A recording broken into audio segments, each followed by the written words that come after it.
Salve, maestro D'Angelo è più forte di me, io non ce l'ho con te, tu sei stato il primo rispetto a quelli del passato, i Toni Bruni, Sergio Bruni, Mario Abbate, Aurelio Fierro, Renato Carosone, tu sei nato cantante napoletano.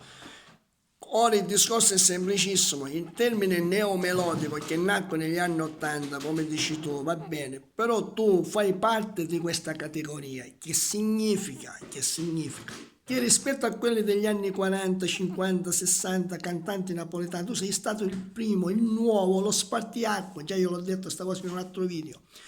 Cioè non ti devo offendere, tu sei nato cantante napoletano, tale sei rimasto e tale rimarrai nella storia di tutti quelli che amano la canzone napoletana. Non è un'offesa essere etichettati neomelodici. Poi ho detto anche in un altro video che tra i vari cantanti, come tutti i vari generi musicali, c'è chi è più bravo, c'è chi è meno bravo. Tu sei insuperabile, tu sei il poeta della canzone napoletana.